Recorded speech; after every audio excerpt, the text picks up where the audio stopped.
Allahumma ya rafi'ad darajat, Allahumma ya rafi'ad darajat, Allah. Tak kakara kieu meminta izin ka raja. Terketahui oleh raja bahwa ayat tokoh-tokoh Mekah anu hijrah teu bebeja nyalametkeun agama, pajar teh hijrah teh deuk dagang bae. Geus bae teh nyahoan raja negus. Res Kangjeng Nabi terus dakwah leletikan jadi gede di Mekah teh. Sabaraha taun eta di ditu hijrah teh 5 tahun lain saeutik-eutik tahun. 5 tahun PT di Abyssinia teh. Nah, Kangjeng Nabi instruksi hijrah kuari ka Madinah lantaran geus teu kuat jasa. Tahunan eta pan Sayyidina Umar asup Islam. Mulai rada buka dada Kangjeng Nabi. Asal ngomong Islam di tukang geus aya Sayyidina Umar. Sayyidina Umar dipanggil ku Abu Jahal. Umar, lalakon ieu kunaon kok bisa jadi asup Islam ge? Cek Sayyidina Umar teh sakumaha ka nyaho kula ieu encan aya ayat-ayat anu dibacakeun haju ngarteg hate. Kula dibacakeun Taurat, dibacakeun Injil biasa-biasa bae, tapi begitu dibacakeun Quran, Masya Allah. Cek Sayyidina Umar ieu mah lain lalagaan. Kula dibacakeun Toha, asana nyeresep kana hate. Dibacakeun deui surat Maryam nyeresep ka jero hate, dibacakeun deui Yasin nyeresep mantakah kula mandeg asup Islam bae ka jeung Umar. Tapi awas ya, urang ulah perang. Tapi eta cek Sayyidina Umar. Waya perang bae. Antara eleh jeung menang, pokona mah mun di dieu menang, di dieu eleh. Mun dinya eleh, di dieu menang. Pon kitu amat. Tidak Umar. Jawara mah kitu bae di mamana ge ngomongna. Itu bae jawara mah. Mulai kadenge Sayyidina Umar asup Islam, harus luar biasa. Tadina Sayyidina Umar teh langsung datang ke Kangjeng Nabi. Kangjeng Nabi keur mejeuna jeung sahabat. Muhammad, ya Rasulullah, Umar datang ka ajeun.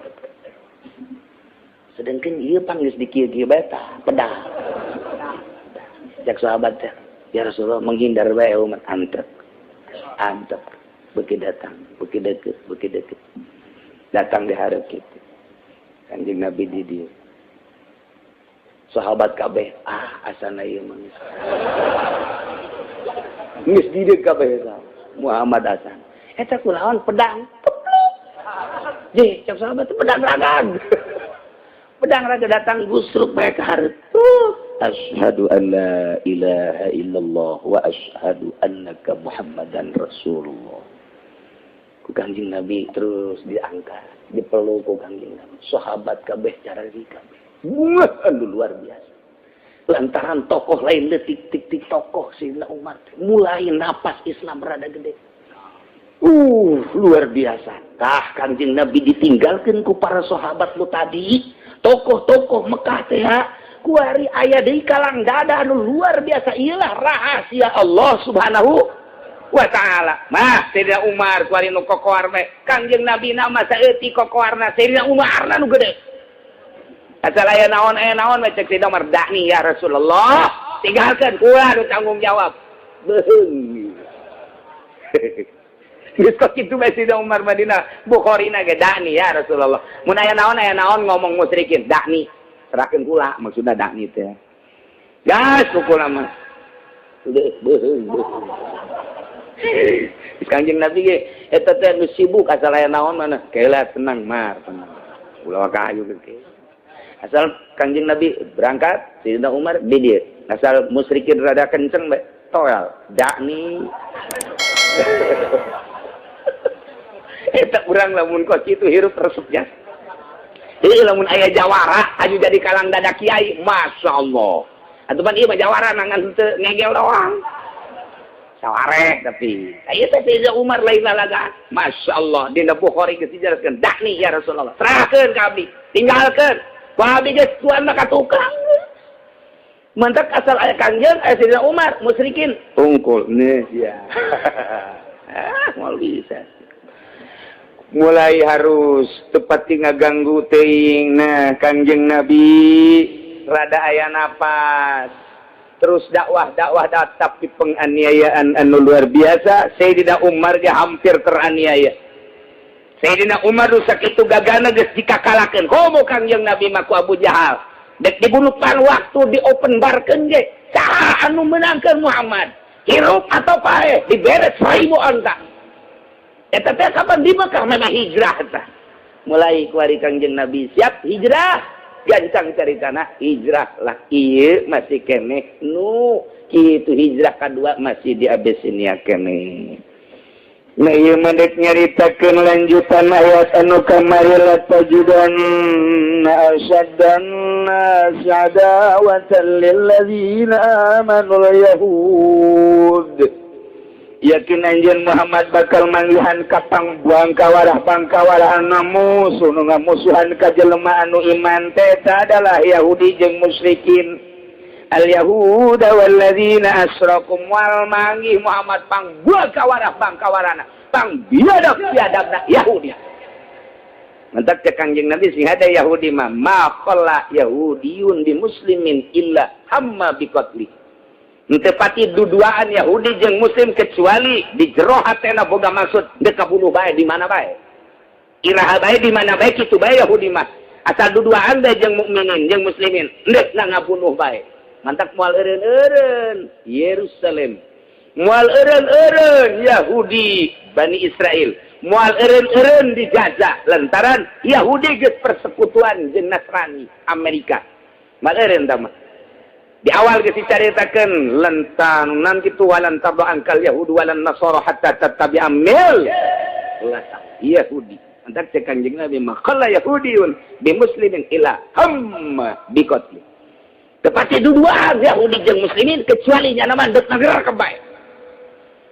Tayyalah Kangjeng Nabi menghindar ka Madinah ngan ayat nu selanjutna wala tajidanna aqrabahum مودة للذين آمنوا الذين قالوا إنا نصارى. Yakin anjeun bakal mandihan Muhammad kanu pangdeket-deketna manusia dedeh jeung nyaahna pangnyaah jeung pangdedeh-dedehna.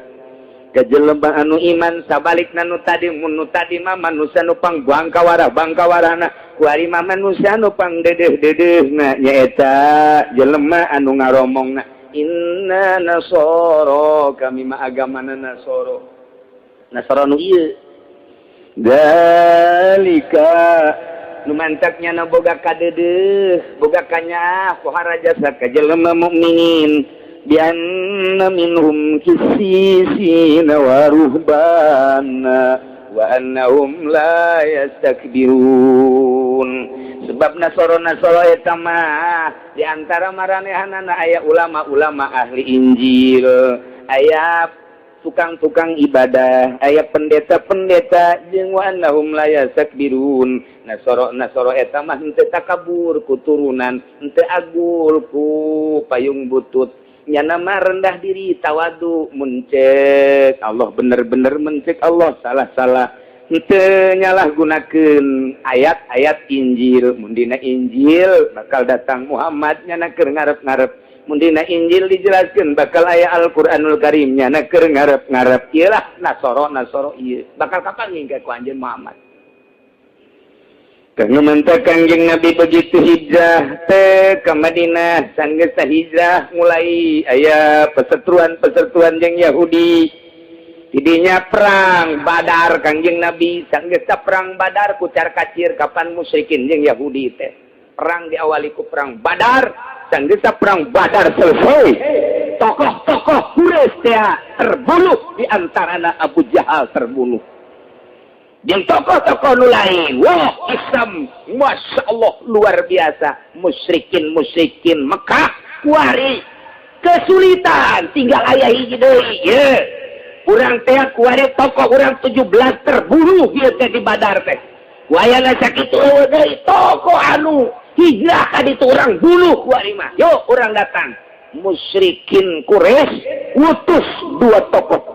Nomor kahiji tokoh nu diutus eta adalah Amr ibn al-As. Nomor kedua Abdullah bin Rubaiyah. Bihadaya ila Najasyi, dengan membawa hadiah-hadiah dipersembahkan kepada Raja Najasyi ialah Raja Negus. Maksudnya liyaruddahum ilaih, supaya mengembalikan raja tersebut ke jelema-jelema nu hijrah di Habsyah supaya kembali ke Mekah. Ndek dibunuh ujana kabeh. Ialah rencana jujore jasa musyrikin langsung datang ke negara Habsyi. Sehingga langsung datang ke negara Habsyi nyana mawa hadiah anu luar biasa lobana maksudnya supaya ditanggapi. Datangnya ke negara Habsyi, langsung berhadapan dengan raja. Sebab cuma tokoh anu luar biasa. Sanggeusna datang ke ditu ka raja. Nyana bebeja, wahai Raja Habsyah, dengan segala hormat saya datang dari negeri Mekah untuk memberitahukan kejadian-kejadian yang unik luar biasa dan mengerikan. Supaya anda tahu bahwa qad kharajna fina rajulun safahu kuli Quraisy. Di Mekah aya hiji budak ngora, otakna tolol, otakna goblok, nu ngaran Muhammad. Nyana geus hijrah ku ari ka Madinah. Sanggeus sakitu nyana nyieun huru-hara terus selama di Mekah, diacak-acakan kota Mekah ku ari teh. Agama urang diacak-acak ku nyana. Terus di Madinah nyana nyieun kekuatan. Dan saja kekuatan kami perang Badar kalah kami. Tokoh urang teh kunyana geus dianggap sauyunan pan. Tokoh urang teh waduh halalancur. Perang eleh urang teh. Kuayana sakitu dengan sangat nyana teh ngaku nabi akhir zaman ngaran Muhammad. Lain mah saeutik doang ye. Qad bahasa ilaika birahtin min ashabihi. Anjeunna 5 tahun ka tukang pernah ngutus utusan ka negeri anjeun ka dieu ka Habsyah untuk merusak negara ieu. Untuk merusak kaum di dieu. Ku tuan raja coba di negara Habsyah ieu. Mungkin nyana geus dakwah geus acak-acakan buah agama di negara ieu. Kula datang ka dieu dengan segala hormat kepada tuan raja hanya untuk memberitahukan kekacauan-kekacauan di Mekah dan di Madinah. Dan kekacauan di negeri anda sendiri. Dengan demikian saya mohon kepada Tuan Raja untuk mengembalikan orang-orang yang ngeli, yang hijrah ke negeri anda supaya langsung ditandatangani. Pulang. Maksudnya mau apa? Akan saya bunuh satu persatu untuk membalas Badar. Sebab ieu mah lain deui perang teh. Halal hancur kia geus ku kami bakal diparehan kabeh. Cek raja keheula. Segala rupa permintaan anjeun ku kami geus kadenge, tapi kami can ngadenge langsung tinu hijrah tadi. Hatta nas'alahum, kami dek nanya heula coba ka dieu nandet naon. Amaro bihim. Marentah Tuan Raja supaya dihadirkan di tanah hijrah ka dia. Coba ka dia kabeh. Akhirnya dihadirkan. Tanya ku Tuan Raja. Ngan samemeh nanya Tuan Raja teh maqala lahum. Ngomong penggawa Tuan Raja teh termasuk orang Mekah Amr bin As. Deleukeun coba geraknya nak mun teu akur lah geus ulah loba omong maning usir bae. Ulah kitu cek Tuan Raja. Urang make tata cara jeung kasopanan. Coba hayang naon. Ngabeng-breng raja utusan Mekah di dieu jeung para penggawa-penggawa menteri-menteri di dieu jeung para penggede gubernur bupati hadi. Ditongpon ieu teh lain lalagaan di istana kerajaan Najasyi di Abyssinia. Datanglah melalui pintu. Begitu datang kadinya ngabring kabehan make tahiyat anu rapih luar biasa. Sidakap kabehan sanggesa sidakap yastazinu auliyaullah. Cek manehanana mohon maaf kepada Tuan Raja dan segenap yang hadir di sini, saya sebagai wali-wali Allah mohon maaf izin untuk masuk. Bahasana kos gitu tah. Kami adalah wali-wali Allah, mohon izin untuk diberi izin masuk.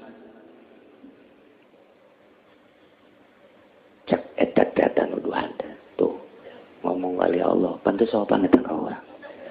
Sopan eta kos kitu geus make tahiyat naon eta lalakon kos kitu.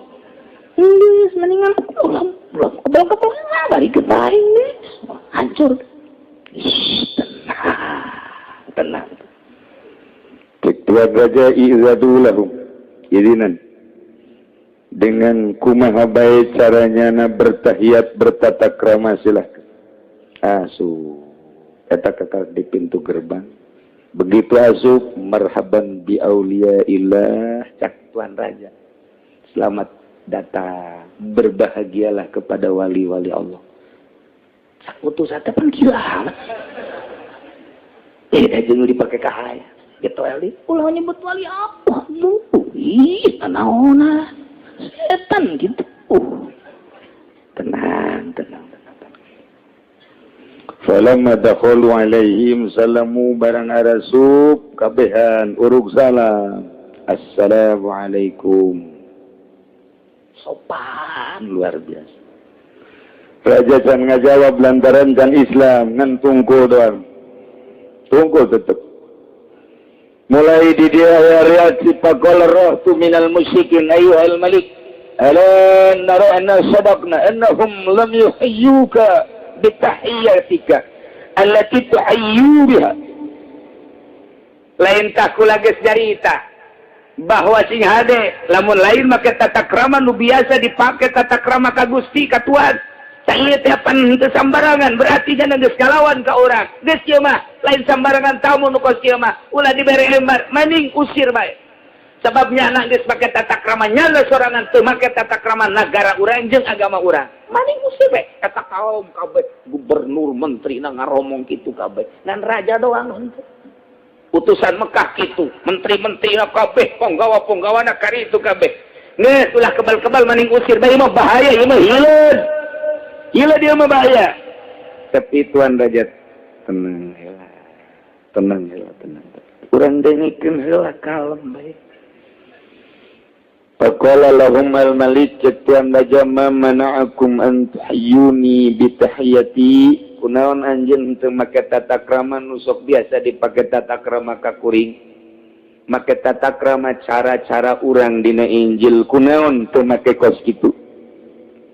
Qalu cek rombongan Mekah nu hijrah ke inna hayyainaka bitahiyati ahlil jannah wa tahiyatil malaikat kami kuari geus berubah make tata cara penghormatan ahli surga jeung penghormatan malaikat waduh eta tegep jasa ngomong di hareupeun raja disaksian ku seluruh penggede tapi tegak ya eta atuh moal nyalametkeun agama kadi itu lamun henteu agama nu dibawa misina lamun urang mah kuliah pelai kos kitu teh ieu mah henteu kami geus berubah make tata krama geus lain make tata krama cara tata krama nu biasa kami make tata krama bi tahiyati ahli jannah wa tahiyatil malaikah cek raja Najasyi ma yaqulu sahibukum fi Isa wa ummi coba salah seorang di antara anjeun maju ke hareup dek ditanya heula-heulanan ulah ka nyaritakeun tahiyat ahli surga jeung tahiyat malaikat dek ditanya heula kumaha coba tentang sahib anjeun mengenai Isa jeung ibuna coba tolong dijabarkeun saha eta Isa Ja'far bin Abi Thalib maju ke hareup cek Ja'far Isa adalah huwa Abdullah wa Rasuluh wa kalimatullah wa ruhum minhu alqaha ila Maryam al-Azra. Isa adalah bukan Tuhan.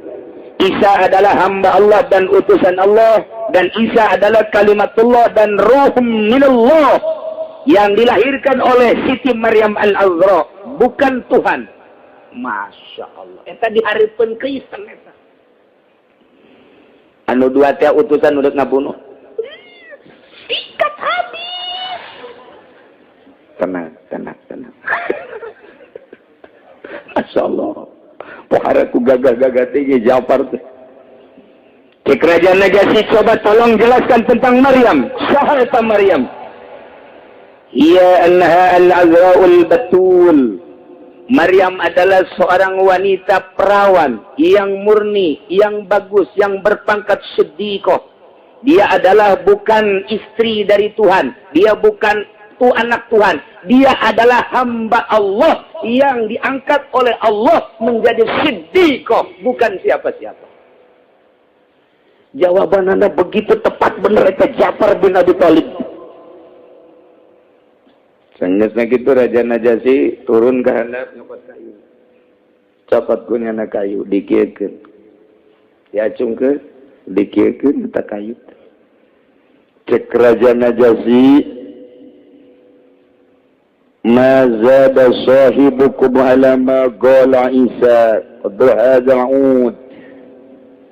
Teleuwih nanaon Isa nu kumaneh dianggap pangeran-pangeran teangan sakadar seperti kayu ieu. Sarua bae Isa makhluk, kayu ieu ge makhluk. Jelema nu ngucapkeun di hareup nu bernama Ja'far bin Abi Thalib nyaritakeun tentang Isa dan Maryam persis sakumaha nu aya dina kitab Injil, teu leuwih teu kurang, berarti bener ieu jelema. Kabeh sareng tuh. Kok raja kieu amat ieu. Waduh. Akhirnya pakarihal musyrikun, kabeh belu musyrikin karena ucapan Tuan Raja. Wa taghayyarat wujuhum, berubah kabeh borok, hampir nyerang ka Tuan Raja. Tenang cek Tuan Raja. Urang teh kuari kieu sportif. Naon anu aya dina kitab Injil jelaskeun, bener cek Injil, bener berarti salah cek Injil salah. Dina Injil dijelaskan bahwa engke bakal aya nabi akhir zaman anu ngaranna eta adalah Muhammad. Ja'far geus ngajelaskeun. Sifatan-sifatan Muhammad Ja'far geus ngajelaskeun. Tentang keberadaan Isa adalah Abdullah wa Ruhullah, Ja'far geus ngajelaskeun. Tentang Siti Maryam hanya seorang wanita perawan yang kemudian diberi oleh Allah siddiqah, kemudian punya anak yang bernama Isa. Dia menjelaskan, Injil menjelaskan seperti itu. Kenapa kamu mengada-ada? Sarung deui kami ngaranna raja. Kalem geulana. Sok memaksakan diri. Ulah sok memaksakan diri. Cek Tuan Raja Iqra'u, coba bacakan sababaraha ayat anu mengenai tentang keberadaan Muhammad. Ja'far bin Abi Thalib langsung ke hareup macakeun Al-Qur'an surat Maryam. Dibacakeun ku Ja'far, sanggeus dibacakeun ku Ja'far careuri kabehan, terutama Tuan Raja. Sebab di jerona aya bahasa kisisina wa ruhbaniyah. Sarua jeung ieu kebenaran dina ayat ieu nyaritakeun penjabaran pembacaan Ja'far bin Abi Thalib anu kamari dijelaskan bi anna minhum qissisina wa ruhbana wa annahum la yastakbirun. Cek jeta raja teh ieu bener lain lalagaan. Sahabae anu nyalahgunakeun Injil sing hade ieu nu asli nama kieu. Eta utusan nu teh Mekah teh, utusan teh Mekah geus dijebi bae.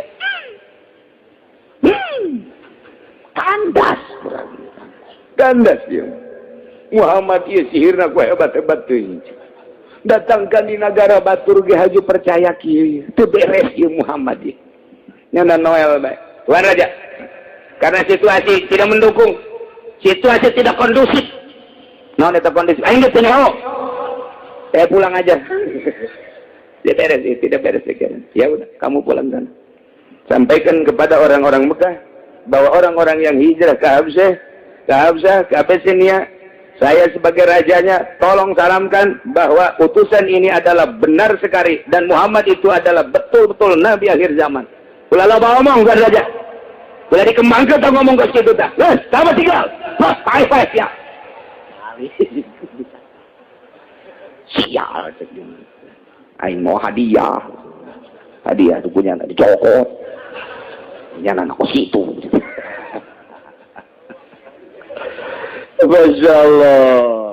Akhirnya Raja Najasyi lantaran aya utusan ti Madinah supaya mengembalikan orang-orang yang hijrah ke negeri-na, maka Raja Habsyah maca sanggeus maca surat ti Kangjeng Nabi, dikumpulkan sebanyak orang yang tadi hijrah 82 laki-laki, kemudian 18 wanita, disertai dengan wanita budak-budak jeung rombongan-rombongan tiaman dibejakeun ku kitu naon ngaranna raja bahwa Anda ini segeralah pulang ke Madinah dikawal dengan pengawalan yang ketat oleh pengawalan negeri kami sebanyak 80.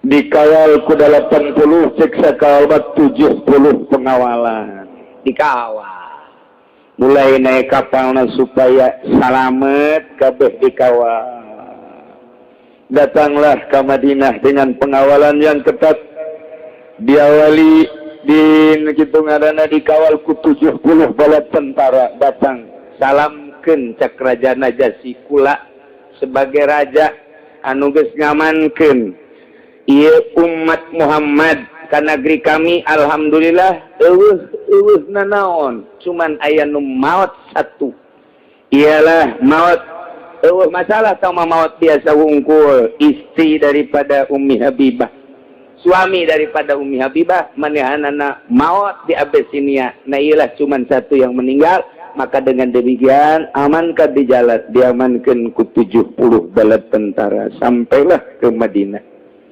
diserahkan sampai ke Madinah salam di Tuan Raja Negus Habsyah dengan salam rendah hati beliau telah masuk Islam telah mengucapkan 2 kalimat syahadat dan saya supaya menyampaikan syahadatnya kurang lebihnya asyhadu an la ilaha illallah wa asyhadu anna Muhammadan Rasulullah. Kanjeng Nabi ngadua, Masya Allah, Alhamdulillahirabbil alamin. Dukungan anu luar biasa. Nah, begitu datang, disampaikan salam, terus eta Kanjeng Nabi didinya macakeun surat Yasin, nuzilat fi wafdin Najasyi al-qadimina alaihim minal habsyah, qara'a alaihim surat Yasin. Kanjeng Nabi macakeun caralik wahai utusan Raja Najasyi sebanyak 70 kali kala di dieu dari kabeh ye anu mantes hijrah caralik kala di dieu belah katuhu anu mantes hijrah Sayyidina Utsman Sayyidina Ja'far bin Abi Thalib caralik di dieu utusan Raja Najasyi anu mantes ngawal kali Kanjeng Nabi dihareup kupingkeunnya ku sadayana zau Kanjeng Nabi a'udzubillahi minasyaitonir rajim bismillahirrahmanirrahim yasin wal qur'anil hakim innaka laminal mursalin ala siratim mustaqim tanzilal azizir rahim litunzira qauman ma unzira aba'uhum fahum ghafilun. Terus datang kami cariri ilah ayat anu dibacakeun ku Kanjeng Nabi ka utusan sampaikeun ayat eta ka ditu nyangke di mana anjeun parulang mentak wa idza sami'u ma unzila ila rasul tara ayunahum begitu ngadarenge eta utusan di Raja Najasyi termasuk anu digambarkeun alladzina qalu inna nasara begitu ngadengekeun kana urayan surat Yasin ti Gusti Kanjeng Rasul tara ayunahum kadeuleu mata-matana teh tafidu minadami ngaberbai careri luar biasa sedih menang anugerah ti Gusti Allah Subhanahu wa taala beserta para kaum muslimin mukminin anu tarikh heula arasuk Islam nage ngadengekeun surat Yasin teh harita cariri kabeh tafidu minad dammi mimma arafu minal haqqi lantaran nyahueun bahwa ieu teh bener si kandungan Al-Quranul Karim nu dicaritakeun dina kitab Injil teh adalah bener didengekeun ku manehanana nu bakal disampaikan ka Raja Najasyi kuluna nyana ngomong di hareupeun Kanjeng Nabi Rabbana atina he pangeran abdi sadaya bere abdi Gusti sodak nabi-nabi ka wa kitabika ngabenerkeun nabi sadaya ka kitab Gusti jeung ka nabi Gusti jeung ka kitab Gusti faktum nama asyahidin Gusti abdi mohon dicatat dibarengkeun jeung jelema-jelema anu nyaksian anu ngabalalanerkeun kana kanjeng nabi jeung kana kitab Quran. Wakalu jeung rombongan jana dina ngajawaban jelema-jelema anu nyengsirikeun kana Islam. Saat eta rombongan-rombongan negara Najasyi arasup Islam tadi dipantau ku Yahudi, dipantau ku musikin Mekah. Ai praktek sugan teh mah pemantauan eta teh bakal ngangeunahkeun. Lantaran dianggap naku Yahudi teh bakal ngadukung agama Yahudi jeung agama Nasrani, tapi ternyata orenganan mawa misi asup Islam atuh dijejele atuh disenserikeun atuh dianiaya hampir kena penganiayaan di bait Yahudi cek manehanana kulawan tarol teuing anjeun ti nagara Abyssinia nu sakitu jauhna ka dieu sugan teh mangan seukur endek naon kitu ngaping doang. Tapi ternyata orang anjeun teh ngalepaskeun agama nenek moyang anjeun ku boloon teuing ku tolol teuing ku goblok teuing. Atuh kunaon mimilu ka agama anu anyar tolol. Dijawab ku manehanana malana la nu'minu billahi wa ma ja'ana minal haqq malana wa qalu cek maranehanana malana naon atuh ka kami kabehan la nu'minu make jeung teu ngimankeun ka Allah jeung ka Al-Qur'an anu diturunkeun ku Gusti Allah da bener Al-Qur'an tegese Qur'an ailamani lana minal imani mau jadi mubtadi nu ngahalangan ka kami kudu teu iman mah lantaran ayat tanda-tanda kebenaranna Muhammad kebenaran Al-Qur'anul Karim. Wa nafmau ayyudkhilana rabbuna ma'al qaumil sholihin harapan kami eueuh deui iwati pangeran kami Gusti Allah teh ngasupkeun ka sorga babarengan jeung jelema nu soleh kabeh pan urang cicing nyekelan agama Injil nyekelan agama Nasrani nyekelan kitab Injil teh pan urang ge hayang ka sorga sedengkeun dina kitab Injil geus dijelaskeun bakal aya nabi akhir zaman ngaranna Muhammad kitabna kitab suci Al-Qur'an lamun bener-bener urang nyekelan kitab Injil hayang ka sorga wani kudu pindah agama ku ari ka agama nu dibawa ku Kangjeng Nabi Muhammad sallallahu alaihi wasallam. Nah atuh hayang ka sorga make teu daek pindah harapan kami eueuh deui wa nafmau kami ngaharepkeun ayyudkhilana rabbuna Allah pangeran kami ngasupkeun ma'al qaumis sholihin ngasupkeun ka sorga babarengan jeung mukminin. Dijawab ku Gusti Allah fa'asabahumullahu bima qalu jannatin tajri min tahtihal anhar. Cek Gusti Allah fa'asabahumullah maka ngaganjar Gusti Allah mere pahala Gusti Allah ka jelema-jelema eta bima qalu ku ucapan manehanana dibere jannatin tajri min tahtihal anhar yakin dibere surga nu surga teh geus digambarkeun ku indah-indahna tajri min tahtihal anhar teu gersang surga mah di sisi digigir di luhur di handap cai curcor ka mana-kamana eta kakara gambaran caina doang sebab tina cai bakal segala rupa jadi indah. Geus cukup bae heula ngagambarkeun keindahan surga tajri min tahtihal anhar bari di ditu teh di alam surga teh lain satahun 2 tahun 100 200 tahun orenganna nu khalidina fiha seneng di surga nawazalika eta surga teh jazaul muhsinin babales jelema anu nyieun kahadian kabeh iman ka Allah iman ka Kangjeng Rasulullah iman ka kitab Al-Qur'anul Karim balik nyana ka negeri Najasyi disampaikeunlah surat Yasin jeung berbagai pesan ti Kangjeng Nabi balik begitu mantap bae Raja Najasyi maca 2 kalimat syahadat deui ngageleger di nagarana terketahui oleh seluruh negara asyhadu an la ilaha illallah wa asyhadu anna muhammadar rasulullah kacau walau negara di mana-mana. Mentak begitu Raja Najasyi maut, Kanjeng Nabi salat gaib di Madinah. Shalli ala mayyiti negus Najasyi al-gaib. Allahu akbar. Ayana salat gaib teh dimimitian ku Kanjeng Nabi nyolateun Raja Najasyi. Masya Allah. Kumaha jelema nu kalalafir?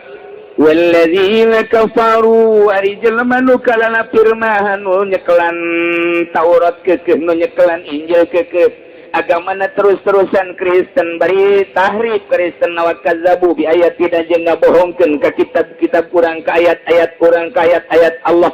Ka ayat-ayat Allah anu agung yakni Al-Qur'anul Karim tah jelema nu kalafir kitu mah ulaika ashabul jahim. Yahudi Nasrani Katolik Protestan nu ayeuna eta adalah ulah sahabat kadiana deui ulah mang deui ulaika ashabul jahim bakal ngerebek dikulub dipanggang disair di neraka jahanam. Na'udzubillah min zalik wa min zalik urang mah alhamdulillahirabbil alamin sakieu urang dibere sehat alhamdulillahirabbil alamin dibere jagjag dibere ngeunah dahar ngeunah nginum ala kadar kendaraan keur bogana alhamdulillah keur teu bogana urang bisa nyewa lah jadi dunia masa kedeng ieu tapi di akhirat tadi geus dijanjikeun ku Gusti Allah jannatin tajri min tahtihal anhar. Mudah-mudahan urang kabehan waya di dieu khususna umumna mukminin mukminat sadunya mudah-mudahan dihampura dosa ku Gusti Allah Subhanahu wa taala ditegerkeun iman Islam mukminin mukminat sehingga henteu kagoyahkeun ku badai-badai naon bae nu datang sehingga urang kabehan disalametkeun di dunia wal akhirah bi barakati umil Quran al-Fatihah. Bismillahirrahmanirrahim. Alhamdulillahirabbil alamin arrahmanir rahim maliki yaumiddin. Iyyaka na'budu wa iyyaka nasta'in ihdinas siratal mustaqim siratal ladzina an'amta 'alaihim ghairil maghdubi 'alaihim waladdallin. Allahumma shalli wa sallim ala sayyidina Muhammadin fil awwalin wal akhirin wa barik wa sallim. ورضي الله تعالى عن ساداتنا وصحاب سيدنا رسول الله أجمعين آمين يا الله يا رب العالمين. اللهم أرنا الحق حقا وارزقنا اتباعه وأرنا الباطل باطلا وارزقنا اجتنابه ولا تجعله متشابها علينا فنتبع الهوى. اللهم اهدنا الصراط المستقيم اللهم اهدنا الصراط المستقيم اللهم اهدنا الصراط المستقيم صراط الذين أنعمت عليهم من النبيين والصديقين والشهداء والصالحين وحسن أولئك رفيقا ذلك الفضل من الله وكفى بالله عليما. وصل وسلم على جميع الأنبياء والمرسلين. أعوذ بالله من الشيطان الرجيم. بسم الله الرحمن الرحيم. كتاب البغاة tawi kilahiki kuswiji kitab hala tetep ing dalam martalakeun bugot utawi bugot mukhaliful imami iku wong kang nyulayaan kabeh ing imam bi khurujin alaihi kalawan metu ing atase imam wa tarkil inqiyadi lan ninggal anut awmani hakin adawa nyegah ing hak tawajjah alaihim kang narima madep ya hak alaihim ingatase bugot bisyarti syaukatin lahum wa ta'wili kalawan syarat gagah lahum atawa kuat lahum kadue bugot wa ta'wilin lan ta'wil wa muta'in fihim lan kang den anuti opo pihim minggalem bugot kila den ucapaken nafalaban wa imamun mansubun lan den syarat kenapa imam kang den jenengkeun walau azhara qaumun ra'yal khawariji lan lamun ngalahirkeun sapa kaum ing pemikiran kaum khawarij katarikil jama'ati kaya ninggal ing sake berjamaah wa takfiri kabiratin lan ngupurkeun kang anduene dosa gede walam yuqatilu lan orang merangan ya kaum kabeh turiku maka dan tinggal ya kaum wa illa lam yuqatilu faqta'u tariqin maka utaya qaum iku quta'u tariq bugot eta cek tukang ngajinahu majama tina bagin bugot kodin kudot romin rumah jadi aya bahasa-bahasa muprod kalimat teh jama ya kiai mah santri neuleuh bahasa kitu teh geus pake jalan kacai liwat-liwatan sebab geus kaliwat haju ka pohoan eta babari kos itu bahaya naon dari bagin teh sempail ari mustaq minhu nama bagyu teh ya baheula mah aya di urang ngaranna bagyo CS ieu tina bagyu ngan dijawakeun jadi bagyo maknana zalim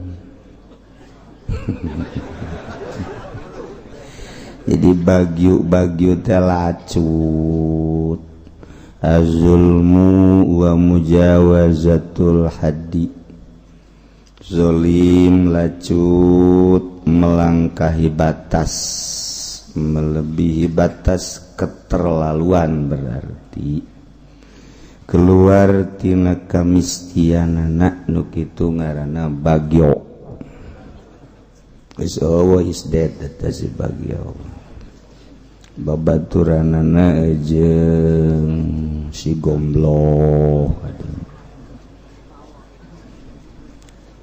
seri bae kos jadi babaturanna teh gitu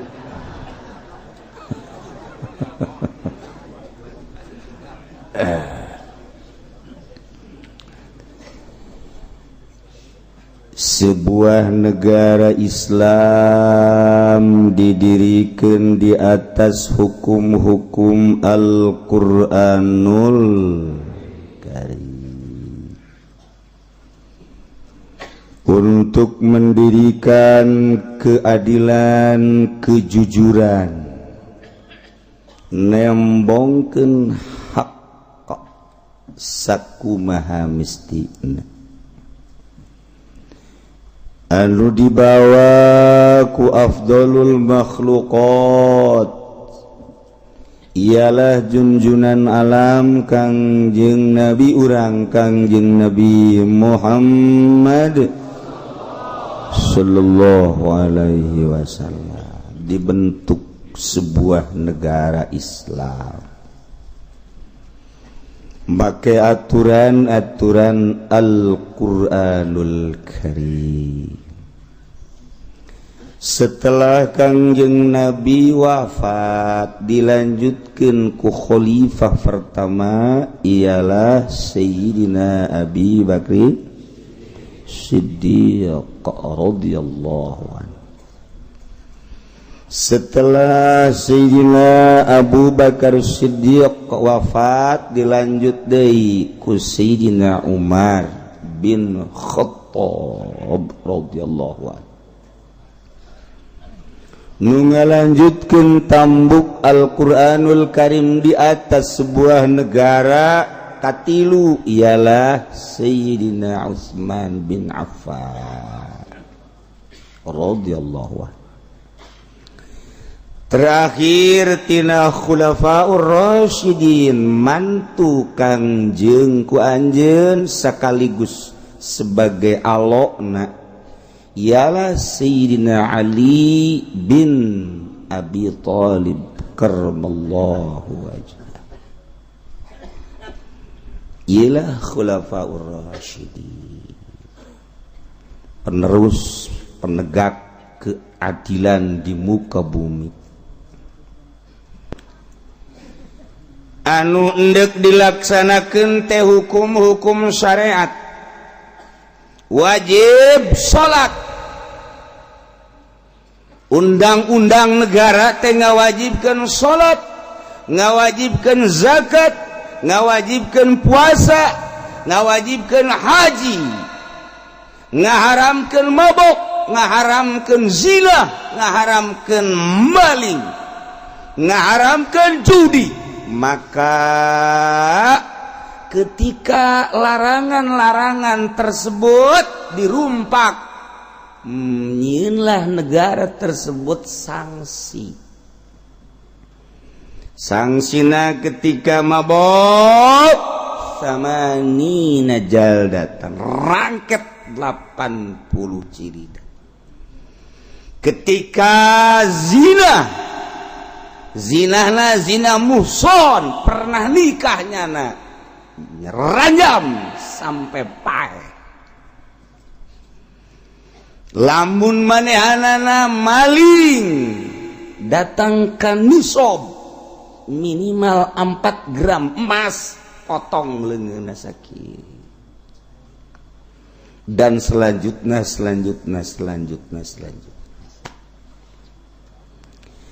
Ketika di sebuah negara Islam anu keur ngalaksanakeun undang-undang Al-Qur'anul Karim sesuai jeung kehendak pencipta ialah Allah Subhanahu wa taala, timbul jelema nu nentang kana aturan-aturan pemerintah.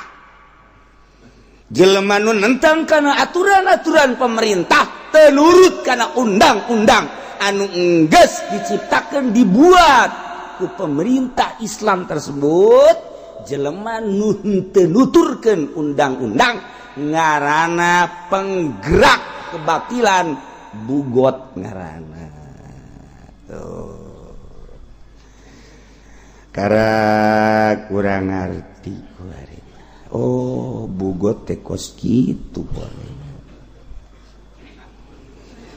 Kuari kumaha ieu lamun di Indonesia atau di negara-negara lain nu lain make undang-undang Al-Qur'anul Karim. Anu undang-undang teu sesuai jeung Al-Qur'anul Karim, kemudian ditentang, eta bisa teh di hukuman bugot. Wallahu a'lam bissawab. Shadaqallahul adzim.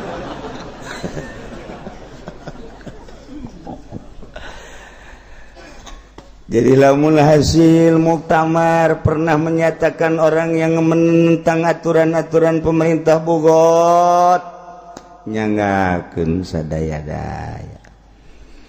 Kemudian aya partai ngayakeun musyawarah jeung para syaitanir rajim. Nyananyin satu keputusan bahwa orang-orang yang menentang terhadap keputusan pemerintah, leuwih-leuwih partainya orang tersebut adalah bugot. Wallahu a'lam. Urang mah kuari masa kadar keur ngaji nganyahokeun bugot nu asli. ketika ayah jelema nu menghukumi bugot anu nentang ke pemerintah nu pemerintahna lain undang-undang jeung aturan Al-Qur'anul Karim wallahu a'lam. Urang masa kadar nganyahokeun abeh urang salamet fid dunya wal akhirah tama batur tak akur jeung aturan kitab nyanggakeun sadaya-daya tuh kos. Oh, ai kitu mah kiai meureun eta undang-undang di Indonesia teh salah sanu nyalakeun soekeun sesungguhnya ku aing. Sia mah sok aju nyalah-nyalahkeun. Lamun urang ningali butir-butir seseuri heran aing mah.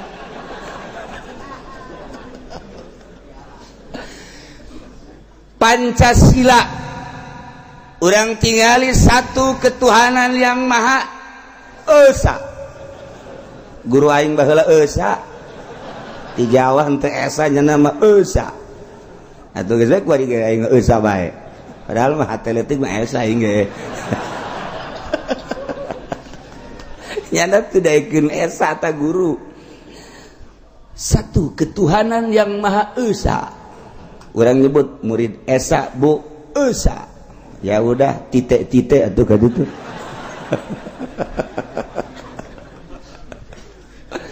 Dua, kemanusiaan yang adil dan beradab. 3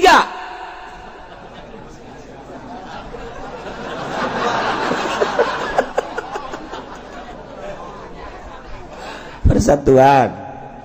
4 keadilan. 5 nu talar heran aing.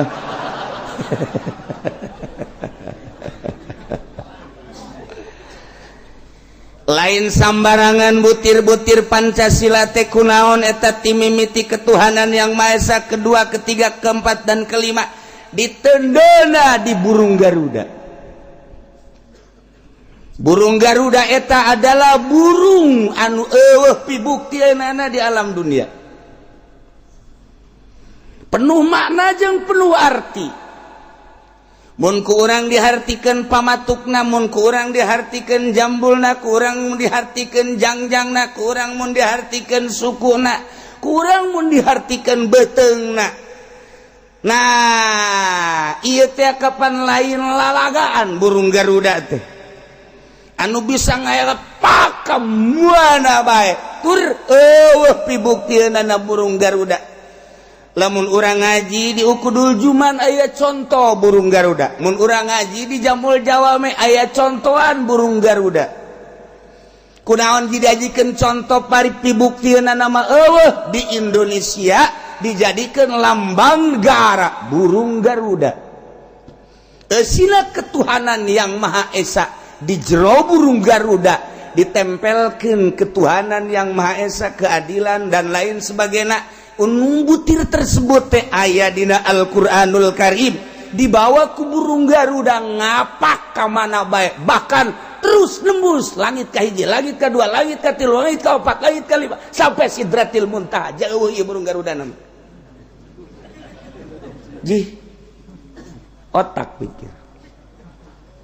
Menang saha eta lamun lain menang waliun min auliyaillah. Secara zahirna menang bangsa Indonesia, menang musyawarah, tapi kan aya ilham. Terlaknat negara Indonesia, presidena, menterina, gubernurna, bupatina, camatna, lurah, RT-na. Andai katanya na untuk mengikuti aturan-aturan Pancasila anu dibawa ngapa ka mana bae teh nyaho deuk ka mana burung Garuda nu jelas bisa nembus ka handap, bisa nembus ka luhur. Sebab burung Garuda mah burung hayalan, bisa entep di mana bae, lain bae sakadar di Indonesia, ka langit ka hiji ka dua ka tilu ka unggal nagara ge bisa. Ialah seorang waliullah anu dibere ilham nyulundup ka bangsa Indonesia trek dijadikan lambang negara. andai kata pemerintahna henteu nuturkeun undang-undang Pancasila nu di jerona eta termasuk butir-butir Al-Qur'anul Karim, dalakan lamun henteu digantung di dunia, digantung di neraka jahanam. Daras presiden mah sugih di nyana, gagah di nyana, erat.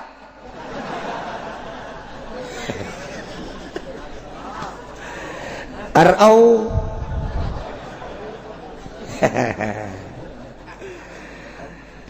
nu mantak NU mah ketika aya gerakan-gerakan di luar NU ngagerakan negara Islam di Indonesia, ajak debat ku NU, cukup dengan Pancasila.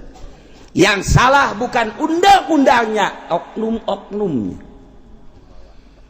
Kurang kumaha Ki Hasyim Asy'ari waliyun min auliyaillah, ditambah jeung perangkat-perangkat NU meunang istikharohan lain lalagaan, geus terlalu jauh urang mun nyaritakeun kos kitu mah. Cukup ku Pancasila ge, kurang kumaha ketentreman ketenangan dek ibadah dek ngabangun dek kumaha bae ge neuleuh ka hareup urang. Pek bae lantaran butir-butir di jerona menang nyokot tina Al-Qur'anul Karim. Ketika salah oknumna tuh ieu burung Garuda aji heula burung Garuda moal waka dijelaskeun nu aslina ku kaula lantaran bupati ge teu ngartieun, gubernur ge teu ngartieun, kula moal pati-pati ngomong kos kitu lamun eueuh sejarah burung Garuda. Mun henteu dicaritakeun ku seorang waliullah naon sebabna dijadikeun lambang Indonesia. Kula nyaritakeun bahwa burung Garuda mah sebuah burung anu pinuh ku hayalan. Eueuh pibuktieunnana bisa nembus ka luhur jeung ka handap. Dijadikeun lambang negara di Indonesia. Bahwa Indonesia lain sembarangan. Di samping negara anu maju makmur jeung sajabana horeng aya seorang pemikir nu di luar konstatir manusia sehingga bisa nyieun lambang negara sebuah burung Garuda. Pikir baheula kau bisa jadi burung Garuda, berarti lain sembarangan di Indonesia. Dua barangan. Lain sembarangan. Neuleuh ka Purwadaksi. Moal waka dibejakeun ku kula ke lamun bupati jeung gubernur geus ngaji karak dibahas. Ka kuku-kukuna aya pembahasan, pamatuk-pamatukna aya pembahasan, ka jangjang-jangjangna aya pembahasan. Kunaon si burung Garuda teu pernah nyingkub kieu bae nya nama. Tetapi perlu dibahas. Beda jeung Haji Pendi kieuna perlu digantung tah mah. Tuh, lain deui burung Garuda ka sisit-sisitna, itung sisitna, diitung aya sabaraha ka itu. Berarti lain sembarangan yin lambang negara. Nu mantak dijadikeun targetna ku Yahudi jeung ku Nasrani Panderi, lain sembarangan. Kula geus caritakeun deuleu target bakalna Yaman terjadi.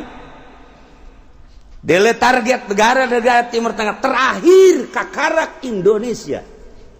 Target sarua moncongna geus dikieu-kieukeun kok. Wow. Moncongna geus seperti kieu bae. Tuh, tinggal mencet doang. Tuh. Ka Cikupa geus aya tinggal mencet tet bus acur Cikupa. Bojong tet bus, Sepatan tet bus. Nu henteu dimoncongan cuman Cilongok. Aman. Lamun karumpul para pejabat kukula dek dibahas tentang burung Garuda, butir-butir nama meureunanan geus. Eta mah geus dibahas ketuhanan dan lain sebagainya. Eta mah geus aya P4. Ieu burung Garudana dikerekeb sia bupati, dipacok sia gubernur, dileg-leg sia presiden. RT mah tamak ku dikoet ku ina doang ye. Kuku-kukuna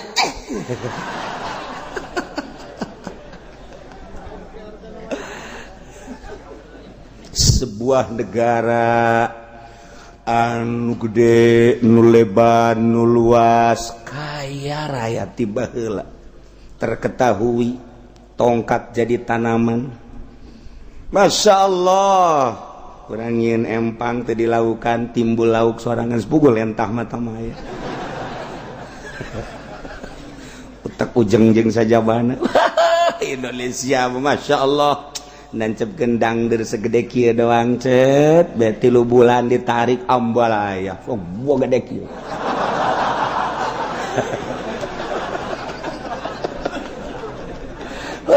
Indonesia geus puguh nu kurang dipelak ti mimiti bangsa dangder segala hui segala macem-macem.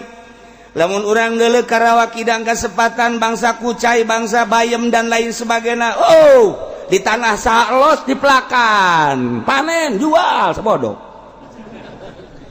Itulah Indonesia kesuburanana. Urang ningali ka Bogor, ya Allah ya Rabbi. Urang ningali di Bogor geus puguh rambutan, geus puguh duku, geus puguh kitu manggis. Kadu luar biasa. Kapade gelang ka ditu. Ya Allah, nu mantak ngaran lemurna ge kadu engkek, kadu peucang, kadu malulu ka ditu. Loba jasa. Eta perkaduan malulu dan tetep nu ngora nama di Garut. Teu kolot-kolot teu mah kadu ngora. Teu kolot-kolot teu mah. Indonesia geus puguh jara radius sagala rupana. Kuari mah kacangkang-cangkangna cangkang manggis dikemas jadi obat, cangkang kadu dikemas jadi obat cangkang gitu. Termasuk nusuk orang pakai rujak tumbuk teh naon kadang-kadangna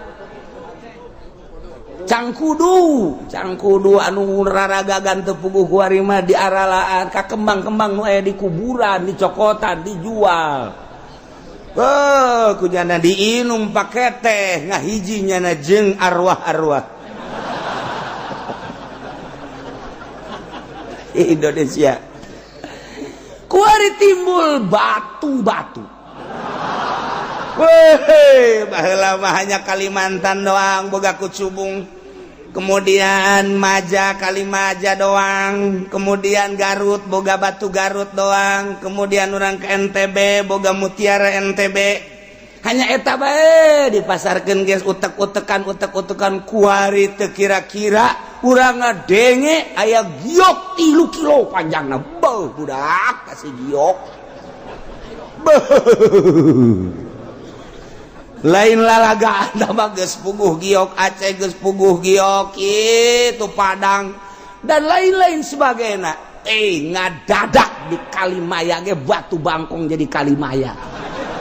Batu bangkong dikararian dijual. Kok ini mah enggak mencerek, belum jadi Pak. Datang ka Iraha batu bangkong jadina.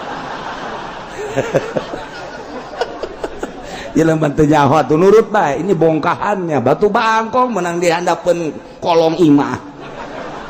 Geus oknum-oknum geus loba terjadi. Ye naon suburna lain lalagaan. Jelemana nu berpikir aya, nu setengah berpikir aya, nu henteu berpikir gawe. Ilah Indonesia. Anu deuk ngamajukeun aya, nu ngamundurkeun aya. Anu ngacak-ngacak aya, nu ngaberesan aya. Kieulah Indonesia dideuleu ku Amerika melalui satelit. Kuari mah leumpang ka mana ka ngisi-ngisi geus aya di satelit kuari mah. Salaki dipek-prekan di dapur make batu paranti nyambel aya di internet. Saha nu nyorot ya eueuh. Anak di kulub eueuh nu nyorot eueuh naon aya di internet. Ieulah satelit buatan Yahudi. Poaya kabeh di dinya. Nuker kumaha bae. Nek dibom Indonesia geus teu kudu hese-hese, geus aya di satelit. Urang tingali bae dia GPS teh. Pencet tek tek tek tek tek tek tek Cikupa. Pencet Pondok tek Imah Jependi. Oh aya. Nah geus bom, dibom. Dur geus bisa. Geus babari jasa kuari mah. Ya Allah, ya Rabbi, jawaban canggih. Ingin melebihi kecepatan Mi'raj Kangjeng Nabi moal bisa. Oke, dibahas Isra Mi'raj. ieu mah keur carita tentang sebuah negara nu di jerona setelah orang merdeka tahun 45 oleh Bung Karno. Anu Bung Karno ulah dideuleu sosok zohirna, mun urang neuleu sosok zohirna hungkul sakitu, nu kuari anakna hanya neuleu sosok zohirna hungkul saha bae ge. Henteu si Mbak Mega, henteu si kitu Guru Guntur dan lain, hanya melihat sosok zohirna, teu pernah melihat sosok batin. Anu dideuleu keris jeung batuna doang. Deuleu batinna bager bergaul jeung saha Bung Karno waktu leutik, waktu gede, waktu keur pemuda.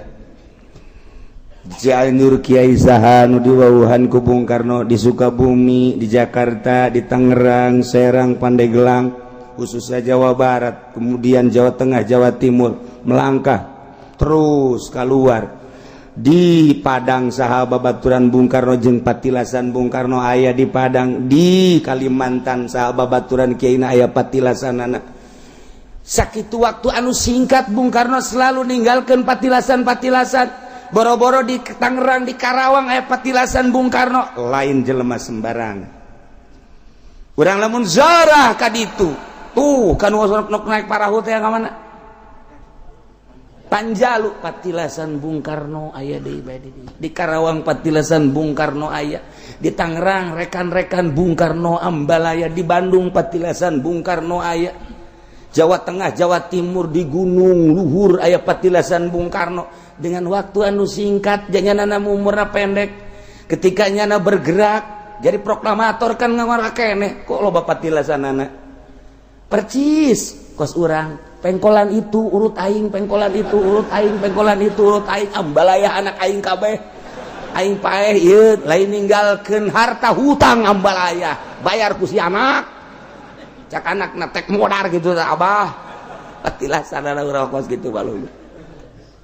Ieu dek jaritakeun sebuah negara. Urang cicing di negara Indonesia berlambang burung Garuda. Insya Allah iraha waktu kukula dibahas ayat catatan-catatanana. Lain sembarangan wali Allah nendun lambang ketika berteng-teng terakur jeung butir-butir Pancasila. Awas ya gubernur, awas ya bupati, awas ya raja. Hei, lantaran burung Garuda burung nu teu pernah paeh. Pancen luhur amat betul siang ngajina bungan handap-handap teuing. Garuda menjadi nalagaan atau apa? Lamun geus kaenclakan ku burung Garuda, negara mana bae bakal tunduk. Yelah burung Garuda. Nah, tetapi di Indonesia baheula henteu nyieun aturan-aturan sebuah negara Islam. Urang piagam Jakarta ge bisa dijadikeun, tetapi saat eta dipending. Pemendingan eta apa akan terjadi, apakah moal hanya orang yang tahu sejarah. Nu kuari malurah geus teu nyaho camat teu nyaho hanya ngan sakadar piagam tidak dijadikeun karena ieu ayana karena eta. Tanyakeun kanu jago tentang Indonesia, akan terjadi apa tidak piagam Jakarta. Tunggu tanggal main. Nu kolot mah kaburu modal.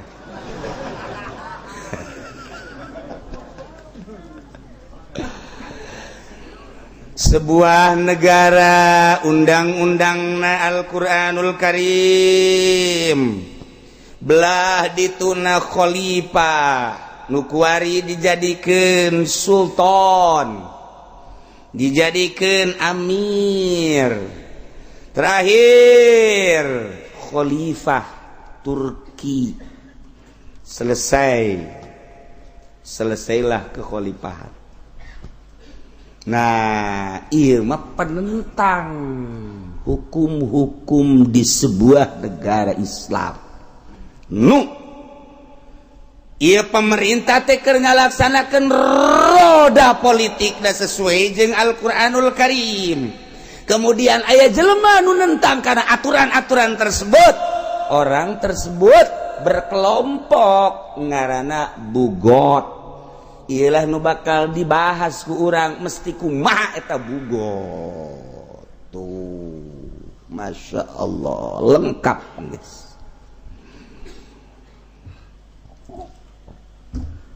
Lamun ucapan Imam Syafi'i, cek Imam Syafi'i, akhadtu sirata fi qitalil musyrikin minan nabi sallallahu alaihi wasallam wa fi qitalil murtadin min Abi Bakr radhiyallahu ta'ala anhu wa fi qitalil bughat min Ali radhiyallahu ta'ala anhu.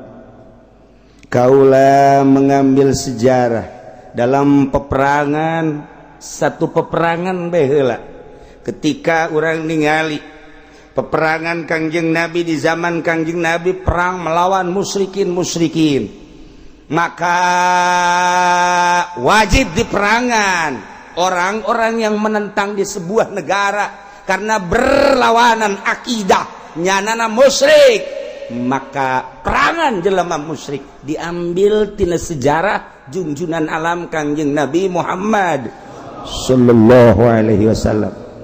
Ketika si Kangjeng Nabi tos teu aya dipimpin ku Sidina Abu Bakar Siddiq radhiyallahu an, maka timbullah jelema-jelema nu kembali deui ka agama masing-masing disebut murtad. Setelah mukmin, iman, Islam nyana keluar murtad. Nyin keputusan Sidina Abu Bakar Siddiq perangan jelema murtad sebab ia adalah penggerak teu beres ieu. Maka kula ningali merangan murtad nyokotlah aturan Abu Bakar Siddiq. Ketika aya nu nentang karena aturan-aturan negara di zaman Sidina Ali tentang nu nentang eta teh bodoh perangan ditingali tina keputusan Sidina Ali. Ieu adalah merangan bugot. Sampai ka dieu geda intihan mah teu ditutup untuk kelangsungan sebuah negara. Asal ulah keluar bae ti aturan-aturan Al-Qur'anul Karim. Nu mantak usul fikih mah lain sebatas jang sakieu. Andai kata aya kebutuhan ambil kaidah-kaidah usul fikih Jamul Jawami untuk berijtihad. Andai kata mampu can ditutup lawang ijtihad teh. Andai kata mampu untuk menarik kemaslahatan, nyingkirkeun kemadharatan, sehingga silakan bae. Asal lu jitu bae. Ketika eueuh jelema nu mampu seakan-akan ditutuplah fikih, seakan-akan. Nah, lamun kuari ku urang terus untuk kemaslahatan bangsa jeung sebuah negara, terus bae mesti kumaha aturan ana silahkan dibuat. Ialah sebuah negara anu rujukanana Al-Qur'anul Karim. Terlalu luhur urang nyokot nyaritakeun Al-Qur'an, rujukanana hadis Kangjeng Nabi. Terlalu luhur ngadenge hadis Kangjeng Nabi, makelah ijma jeung kias. Sarua ijma jeung kias berarti make ucapan Kangjeng. Make ucapan Kangjeng berarti make Al-Qur'anul Karim. Mantap. Di Indonesia walaupun lain sebuah negara Islam, tetapi aya filter untuk supaya sejajar terus, rapih terus. Naon? MUI. Keputusan-keputusan anak ya terletak pada MUI. Nu mantap kula manganuhunkeun jasa ya jelema daraek jadi MUI. Muhun untuk kelangsungan negara. Ayana MUI alhamdulillah gereja lantarannya teu daek tanda tangan nuhun MUI. Ayana MUI alhamdulillah minuman-minuman keras ku lantarannya anu dihareup langsung nentang ka pemerintah atas usulan masyarakat. Alhamdulillah bir eueuh. Ega bir bintang doang. Eueuh sajan-sajan.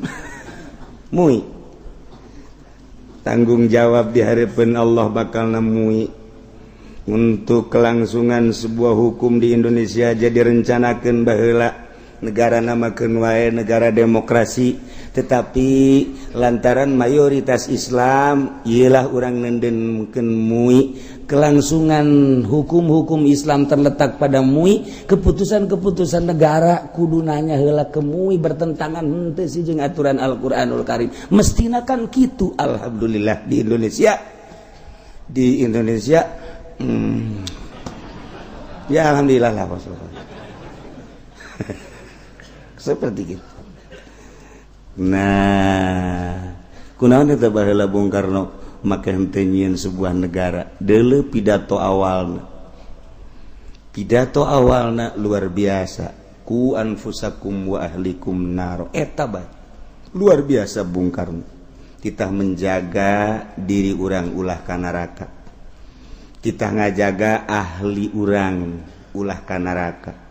Lamun urang nyaritakeun diri urang persiapkeun rapihan. Lamun urang nyaritakeun ahli berarti anak urang, pamajikan urang, mamang, uwa jeung sajaban. Urang nyaritakeun ahli tatangga-tatangga urang. Urang nyaritakeun tatangga anu berdekatan jeung imah urang, tatangga antar desa, tatangga antar kabupaten, tatangga antar provinsi. Urang menyaritakeun ahli urang tatangga antara negara. Urang teh saahli dina Islam nu aya di Malaysia, nu aya di Indonesia, saahli dina la ilaha illallah, nu aya di Amerika, nu aya di Australia, saahli jeung urang dina sarua kalimatun thayyibah la ilaha illallah. Geus puguh nu aya di Timur Tengah, saahli jeung urang ku anfusakum wa ahlikum naro. Jaga awak urang, jaga ahli urang. Ahli urang berarti nusa kalimatun thayyibah mesti dijaga. Dengan negara demokrasi maka ahli urang bisa terjaga nu aya di luar negeri. Ketika urang terus cek Bung Karno maksakeun urang teh make aturan jeung negara Islam di urang, ketika aya musuh di dia bunuh, ahli urang nu aya di negara batur pasti terbunuh, tidak terjaga engkena. Jadi keluasan pemikiran Bung Karno sarua jeung ngapakna burung Garuda. Dideuleu ku burung Garuda cik ahli aing anu aya ketuhanan yang Maha Esa nu aya di Amerika, nu aya di Australia, nu aya di Eropa, geus puguh nu aya di Timur Tengah. Dideleuna hanya burung Garuda, tapi jasad burung Garuda aya ruhan. Bisa ningali ku anfusakum wa ahlikum nar. Urang lamun ngabahas kos kitu kan pohara jasa. Iraha pernah urang ngabahas kos kitu jajan pernah. Sugan bupati ngabahas kos kitu. Sugan gubernur kalah ka. Kumaha tah? Encan pamatuk burung Garuda. Burung Garuda ngabogaan pamatuk. Pamatukna lain sembarangan pamatuk, ditilai tina pamatukna bahwa burung Garuda eta adalah boga pamatuk anu tajam, anu henteu pernah dimiliki ku burung-burung anu lain. Ketika boga pamatuk anu tajam berarti bisa ngalamangsa teh lain bae make sukuna tetapi bisa make pamatukna. Sebab burung-burung anu ku Gusti Allah dikersakeun pamatukna tajem ngalamangsana melalui pamatukna. Ulah-ulah anu gede model nu sok ngerekep kotok teh burung naon kadang-kadang heulang atau memang tipe heulang kabeh ieu siam gitu.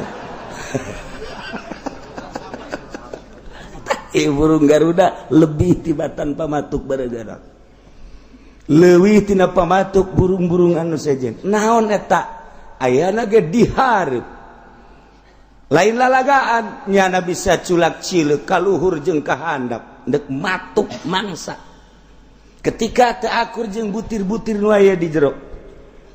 Ketuhanan yang Maha Esa, manusia yang adil dan beradab, keadilan sosial dan lain sebagainya sing hade. Mun urang neuleus sekedar sakitu-sakitu bae, tetapi saha nu nyiptakeun? Hanya seorang manusia Indonesia, tapi saha nu mere ilham? Hei, lain lalagaan. Nu mantak geus sabaraha kali di Indonesia jelema anu gagah seakan-akan dek merubah, tetap teu dilawan burung Garuda ngayapak tidak tangannya. Wah, ada apa? Siga deh burung Garuda. No.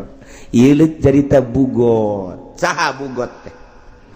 Besi salah nu nentang-nentang kuari ke pemerintahan kemudian langsung disebut bugot, urang geus nyaho sebuah negara nu dipimpin ku seorang manusia pemimpinna anu rek ngajalankeun aturan-aturan Al-Qur'anul Karim, maka ketika ditentang ialah penentang nangarana bugot. Ketika lain sebuah negara Islam wallahu a'lam, ketika aya nu ngahukum bugot mangga nyanggakeun sadaya-daya. Sebab seringkali di Indonesia jelema nu nentang teh dibugot-bugotkeun. Urang lamun nyaritakeun tentang nuturkeun kana pemerintah deuleu ayat atiullaha wa atiur rasul wa ulil amri. Jadi ditunage atiullaha wa atiur rasul wa ulil amri, ketika urang diajak ku pemerintah wajib nurut asal selain daripada maksiat. Ketika maksiat teu wajib nuturkeun. Mun bahasa teu wajib nuturkeun macam-macam ga ditunakan. Sebab bahasa umum.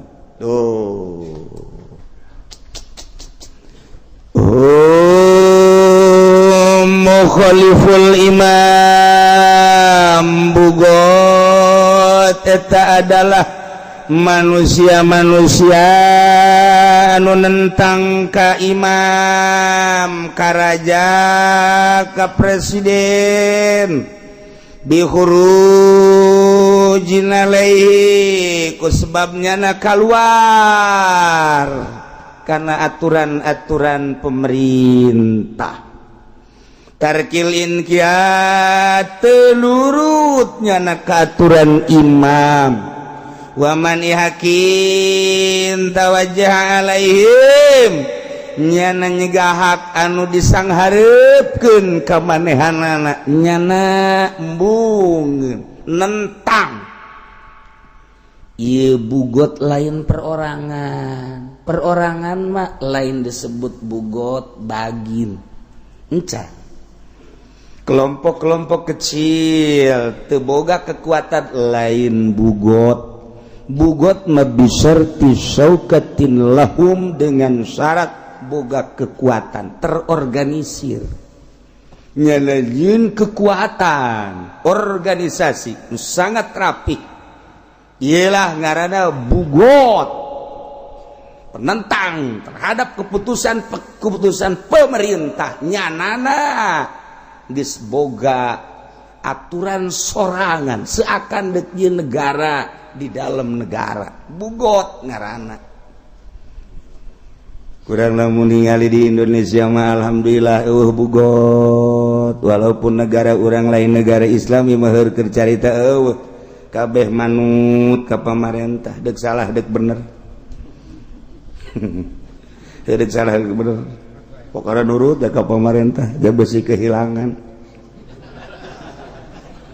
Macam kehilangan teh. NU manut, Muhammadiyah manut, Persis manut, HTI ge manut, kemudian Islam Khuruj manut. Nu kaluar tina aturan-aturan pemerintah. Adapun nyana ngaekspresikeun masalah keinginan dan kehendak masing-masing silahkan. Islam Khuruj nyana nyaritakeun tentang fadilah-fadilah. Door to door ti masjid ka masjid nyana mah nuturkeun sepak tarjang salafus sholihin nu baheula masak di masjid sing adewe urutna besi kotor. Salah jajana mah dakwah hayu bae satungtung daek ngadengekeun makanya na tunggu nyana di dakwahan bae deuk bener deuk teu nu dakwahna mah. Terus Islam Hurut jauh lah disebutna pejalan kaki ka mana bae. Engke diatur dakwahna seminggu 40 hari, mungkin dalam negeri mungkin luar negeri, dunia atau urusanana. Ustaz Guru teh urusan dunia. Kemudian HTI Hizbut Tahrir atuh sarua bae. Nyana mandek yen khalifah di dunia ieu, tanpa khalifah kehilangan tonggak. Kehilangan kekuatan, selama tidak ada khalifah deuk mana muntayang. Ketika diacak-acak baheula ku Yahudi khalifah deuk didirikeun kembali dunia urusanana di berbagai negara HTI geus aya. Itu bertentangan jeung pemerintah tek bae. Nu di Indonesia nya namangan sakadar boga kahayang deuk ngadirikeun khalifah, adapun disetujui deuk disetujui kami mendeuk nurut baheula aturanna ka pemerintah. Ngan kami boga kahayang deuk nyieun khalifah, jadi Indonesia mayoritas Islam. henteu bertentangan, ieu mah kakarak boga kahayang doang. Adapun sagala rupada nuturkeun ka pemerintah. Nu aya di Malaysia, nu aya di India, nu aya di Pakistan, nu aya di Turki, nu aya di Syria, nu aya di Mekah, nu aya di Australia. Kos gitulah. Nyana kakarak boga kahayang di dunia dek ngalanjutkeun keholipahan. Sahanu dek bakal dijadikeun khalifahna engke bae setelah solid di berbagai negara. Boga target sekian persen bakal engke ngadirikeun seorang khalifah jang rujukan boga kekuatan. Boga kahayang henteu bertentangan. Komo Muhammadiyah mah tamah. Tamu Muhammadiyah mah geus kieu. Geus pokona namanya nama geus kieu. Sumuhundau. Dek naon deui geus puguh NU, komo NU nu kuari mah tuh geus pemerintahis. Itu bahasa naon aing kitu nyaho. Geus kos kitu be pokona mah. Tah, eueuh nentang alhamdulillah. Urang rek nentang kumaha. Nu mantak baheula ketika kejadian Amir Biki di Tanjung Priuk jan can nentang tama kakarak boga kahayang jeung can gerak. Selama can gerak jeung can action kapan teu meunang, can dijadikeun bugot. Kok terlalu cepat amat sih Pak Harto? Oh, lantaran boga panglimana baheula LB Murdani. Geus menyalahi aturan, di dia kurang dibahas, bisa dibunuh tempat, dibunuh di mana aya. Ketika geus action, ieu mah kakarake boga kahayang. Besa didengekeun ku sasaha ceramahna mangga boga kahayang teh kos kitu. Ulah pemerintah rakyat kan pemerintah teh ayana pemerintah teh ieu teh endek ngamartahan rakyat. Kunaon teh teu nyambung jeung rakyat kakarak sakitu? Teu nyambung hanya beberapa masalah. Hanya di bidang soal keagamaan doang ge lamun didenge henteu masalah kunaon haji diberondong tanggung jawab Pak Harto jaga di yaumul kiamah pasti Amir Biki hudang jaga mana Harto ayo ti heula lain puluh lain ratus ribu ketika kejadian di Tanjung Priuk ribuan dibawa ke truk diumumkeun hanya beberapa belas dan puluh. Apa tidak tahu masyarakat naon motifna ieu? Tanggung jawab di akhirat. Encan menentang, encan naon, encan action, encan aya organisasina. Bugot mah geus terorganisir. Nah, lamun kuari Al-Qaeda geus terorganisir. ISIS eta hartina Islam itu santri istri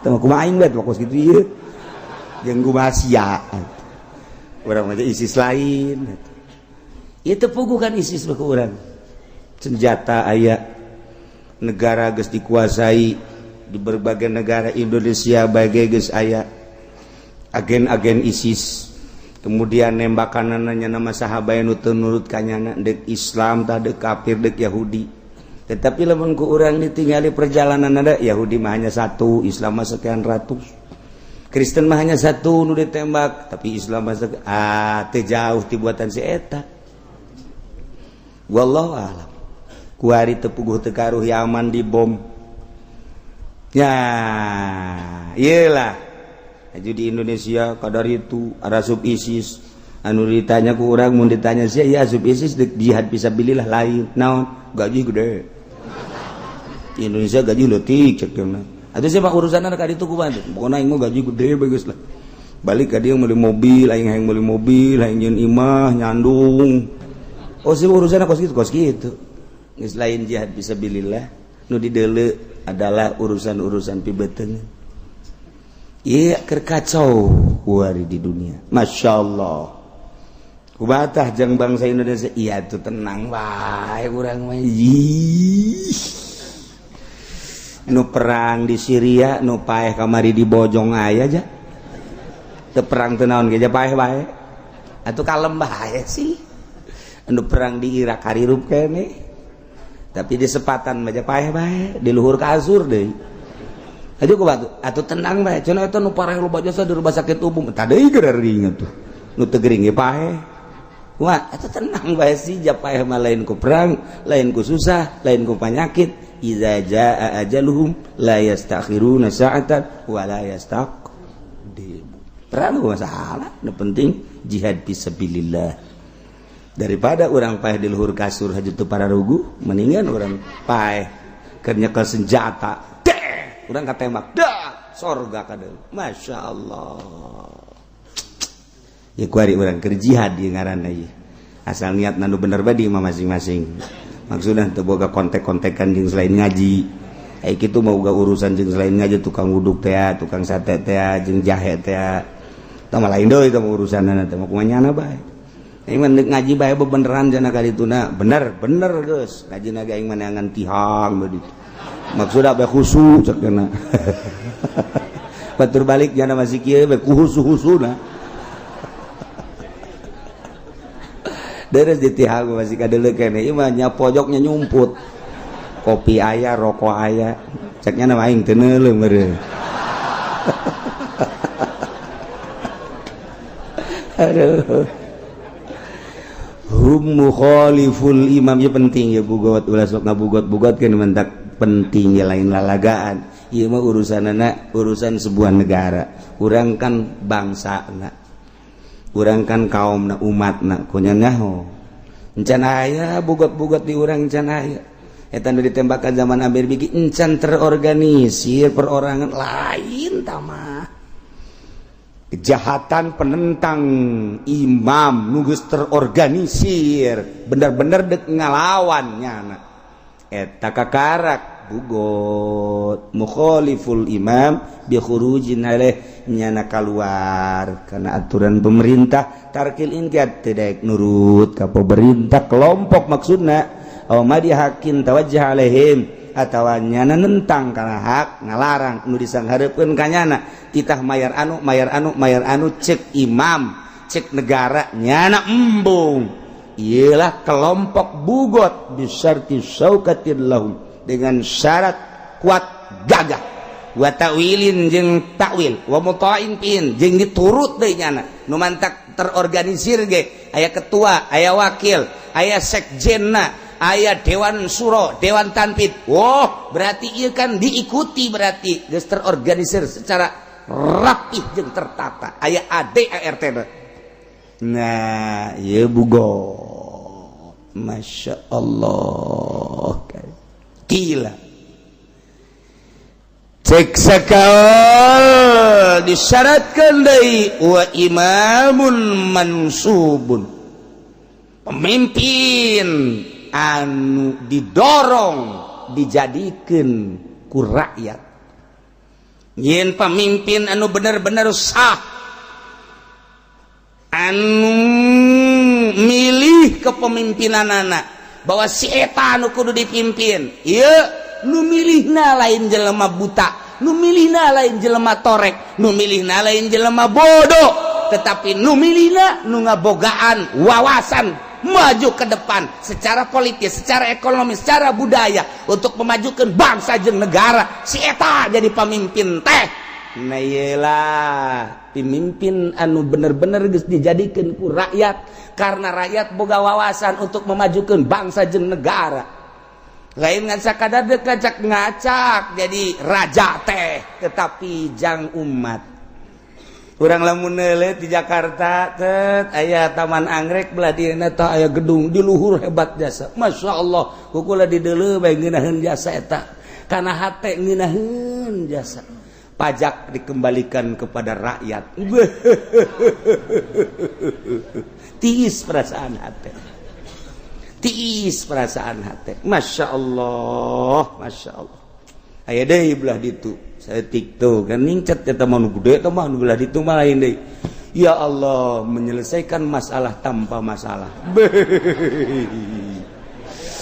penggadean pohara jasa baradisaan jasa geus hebat eta mah emang bener anu teu ngalaksanakeun oknumna ngan oknumna sanagara kabeh kos kitu imamun mansub Ya Allah ya Rabbi, sebuah presiden, seorang presiden menang rakyat nyana teh kudu sesuai jeung aturan demokrasi dari rakyat, oleh rakyat, untuk rakyat. Kan ngeunaheun kana hate. Bari nyana geus dari presiden, urang sebagai rakyatna mun nyama dari rakyat, oleh rakyat, untuk rakyat. Tanya masyarakatna, geus encan sia diurus ku raja. Tanyaan rakyat. Encan di bidang naon sia encan diurus? Jalan can bareres. Naon deui? Pertanian teu dibere pacul-pacul acan. Naon deui atuh sia nun teu diurusan sakolahan rubuh. Naon deui sia teu diurusan, hampir kabeh teu diurusan. Nah, berarti kan dari rakyat untuk si gendut, oleh si gendut. Rakyat mah dipertentukan berarti. Tah ieu di dieu tah burung Garuda bakal macok. Woi PNS, ngimpi nyono di udah genderuwo. Wow. Si ade saya berhadapan jeung burung Garuda kayak kukula dibahas detilna insyaallah mun teu keburu parae. Gila wa imamun mansub, asal bupati, gubernur, PNS ngaraji kukula dibahas. Ayo nu kos kieu mah sapira ieu mah ketos putat. Orang lembur atuh teu kudu ngabahas mah. Cukup bae ngabahas maninin. Kerak atuh jeung nu kos gararieu mah. Lah paling hebat burung ketilang. Mencrok di jendela. Teu kudu. Kayak lamun kadeuleuh sarem ngaji aing mah bahas Garuda supaya ngana ngarti. Ieu mah urang ngarti nyana henteu atuh bersarua bae kan teu beres. Rencanakeun cenah aing nek ngaji atuh cek bupati, seluruh bupati, cek gubernur. Ayo sumbang aing. Korupsi deui bae. Wa imamun mansub jeung disyaratkeun imam anu tertata nu geus terpilih nyana geus dilantik sebagai presiden. Quran diteundeun di hulu. Saya bahwa saya bersumpah akan melaksanakan Undang-Undang 45 Dasar Pancasila sebagaimana ieu Quran menang nitah saha Quran diteundeun di luhur di dieu menang nitah saha kitab mana nu kudu diteundeun ja Quran dibaca dipake lain kudu diteundeun di dieu boga wuduh teu tan nyokelanana cenah sebagai saksi atuh saksi mah lain Quran jelema saksi mah dua jelema lalaki nu adil atawa hiji lalaki dua awewe nu adil atau opat nu arah adil jak kitu Quran mah baca pake ya diteundeun di dieu saya bersumpah bahwa sanu nitah aju cenah teh salah itu wallahu a'lam teu bisa nyalakeun kan jalain kos kitu ngan endeu kos kitu bae tuh teu naon seakan-akan bahwa nyana teh lain neuleuh Al-Qur'an neuleuh nu boga Al-Qur'an Allah bas dilambangkeun Al-Qur'an bahwa nyana sumpah teh dihadiran ku Al-Qur'an eta teh zahirna hakikatna mah dihadiran ku Allah. DPR disumpah make Qur'an seakan-akan dihadiran ku Allah. Awas ya cek Allah tak Qur'an aing. Lamun sia korupsi awas ya ku aing dijadikeun areng sia di neraka aing. Guys ulah nanya ka Golkar areng kabeh Allah nu jadi saksi. Sieun urang lamun kos kitu. Wa imamun mansub walau azhara qaumun wallahu a'lam.